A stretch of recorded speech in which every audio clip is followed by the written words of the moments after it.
Hello, everyone, and good evening. Welcome to the Linglobe channel. This time, we'll be bringing you content about preserving the world's languages for the future. Please enjoy it to the end.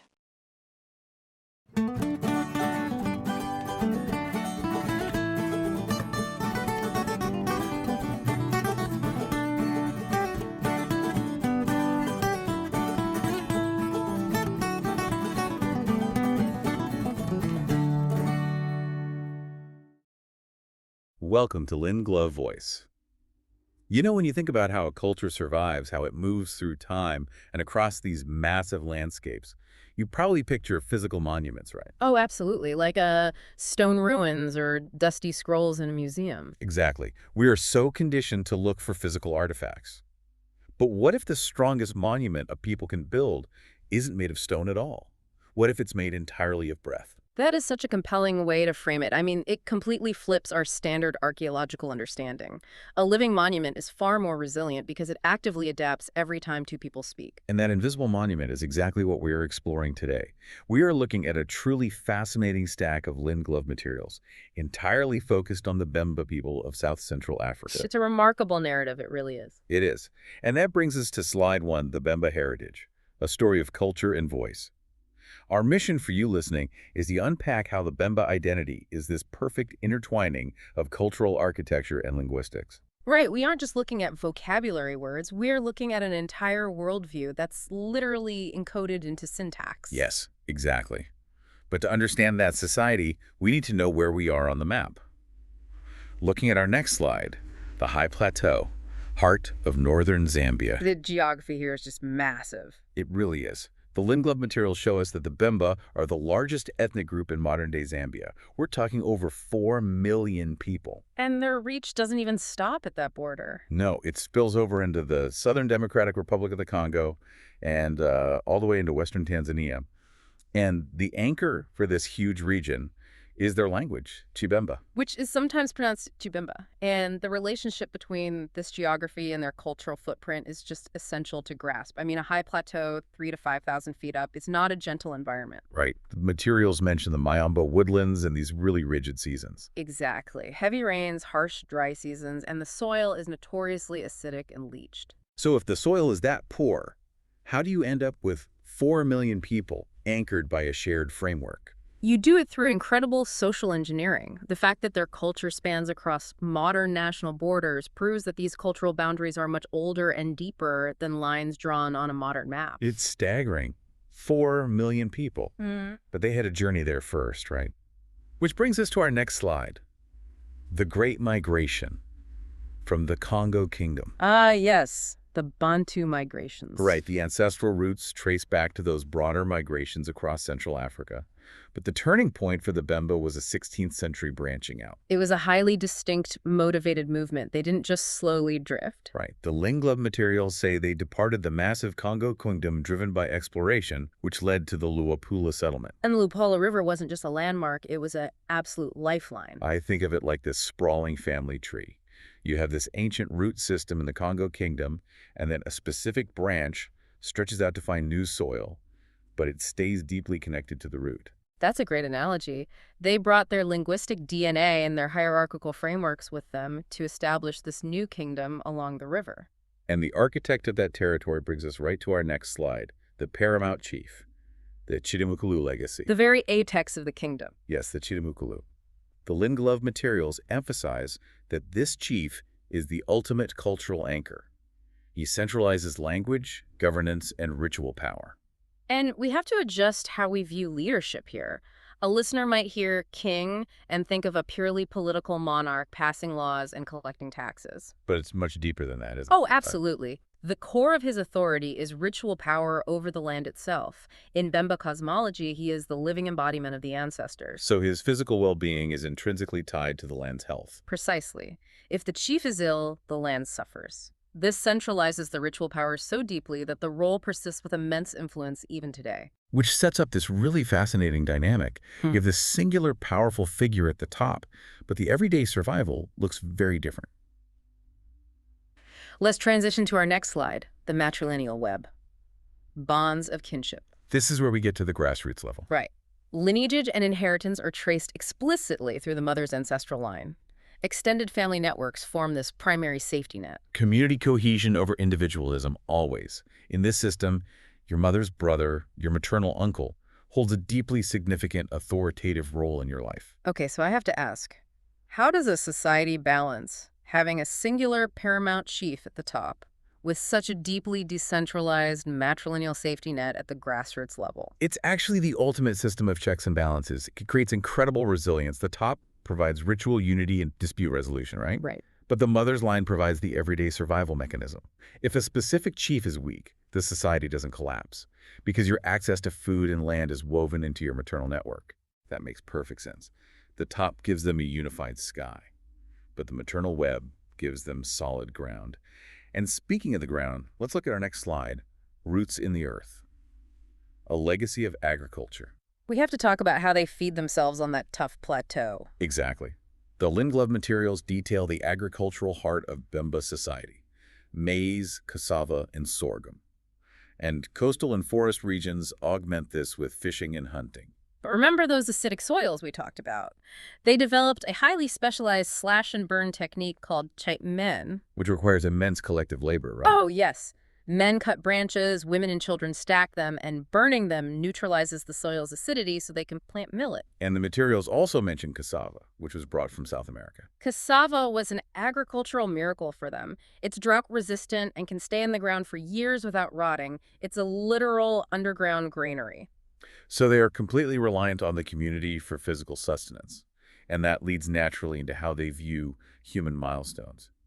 Looking at our next slide, sacred transitions, rites of passage. These are not individual achievements. No, they are community-wide transitions.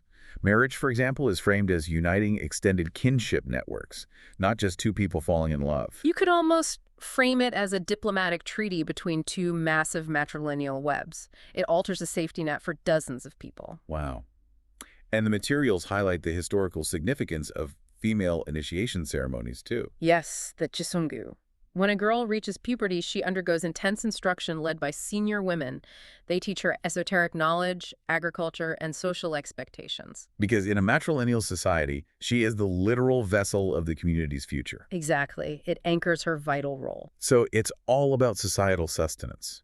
And intertwined with that is a deep spiritual current. Let's introduce our next slide, Echoes of the Ancestors, Spiritual Life. This is where we see a fascinating syncretism. Yeah, the Linglove materials explore this seamless blending of faiths. We see the lingering presence of indigenous beliefs honoring the spirits of the past, interwoven with modern Christianity. Societies rarely just erase their past when adopting new faiths. When missionaries arrived, the Bemba mapped the new concepts onto their existing theology. The creator god Lisa and the Mapashi, or ancestral spirits, right? Right. So today, a family might be devout Catholics, but if a child falls ill, they might also perform a traditional offering to an ancestor's Mapashi for localized protection. It's just adding another layer to the safety net. And to express all this connection, they use rhythm. Let's move to our next slide, Rhythms of the Community. Music and dance. Music is an active social technology here. The materials break it down into three parts. The instruments, like traditional drums acting as the heartbeat. The voices, using collective song for oral history. And the movement, group dances during festivals. The drums literally synchronize the community's physical and emotional state, and the songs act as the archives. Because they didn't historically rely on written records. Exactly. You don't go to a library. You sing the song that holds the lineage or the history. The melody makes it memorable. It's a tangible sense of belonging. And that identity is captured visually as well. This brings us to our next slide, Colors of Identity, the eagle and the land. The visual symbolism in the Linglove materials here is so rich. Let's decode it. The eagle represents freedom and hope. Green is the wealth of the African land. Black is the enduring spirit of the people. Red is the struggle for liberation. And orange is the mineral wealth. The orange represents the massive copper deposits that changed the region's economy. The green grounds them in agriculture. And the red acknowledges the bloodshed during the fight for independence. While the black centers the human element, their unbreakable spirit. The eagle is particularly striking to me. It's the African fish eagle. It represents a forward-looking vision, the ability to rise above immediate challenges. It's a brilliant narrative encoded in color. Okay, so we've looked at the land and the society. Let's get into the machinery of their communication. Our next slide is the birth of ChiBemba, origins of the language. The linguistic family tree is massive. It's rooted in the Niger-Congo family, branching into Bantu languages, specifically Zone M, and flowering as ChiBemba. Niger-Congo is one of the largest language families on the planet, and Zone M covers that specific cluster in South-Central Africa. The materials say it evolved to be the dominant language of governance and ritual. How does that happen? Well, as the Chitimukulu's kingdom became politically and militarily dominant, ChiBemba became the language of trade and the royal courts. If you wanted to participate, you had to speak it. Let's actually look at how the language works.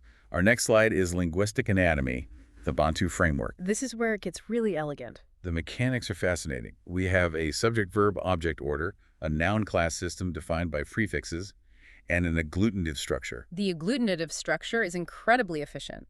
Instead of separate words like in English, I will want it, you glue prefixes and suffixes onto a core root concept. I always compare it to building with Lego bricks. The Linglove materials give the word ande foia, meaning I want. You take the root verb for want, foia, and snap on the prefix for the subject and tense, n and d. You build an entire complete thought in one single word. And the noun class system categorizes everything, right? Yes. Class 1 and 2 are for humans. A person is a muntu, people are a Bantu.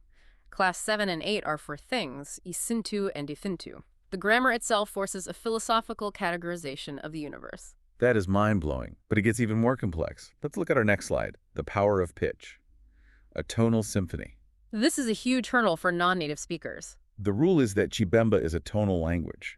The literal definition of a word shifts entirely based on whether the voice is raised or lowered. Right. In English, pitch conveys emotion.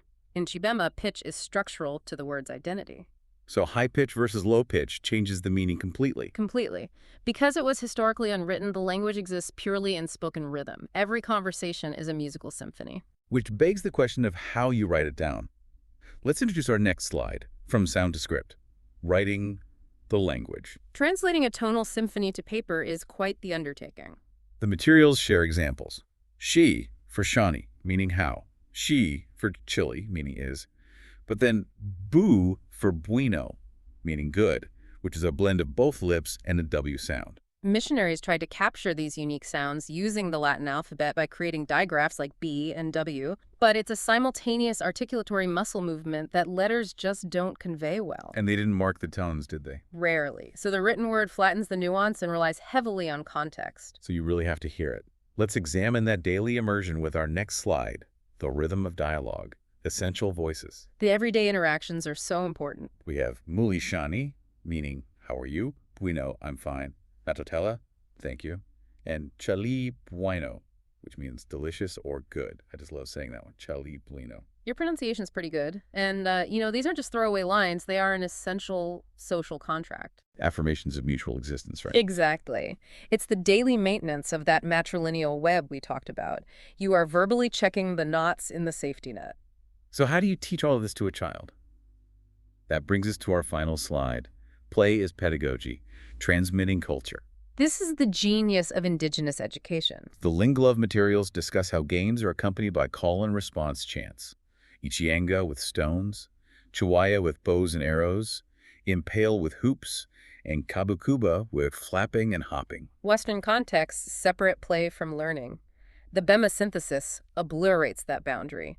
These games are engineered tools for language transmission. Because they have to match their physical coordination to the chant. Yes.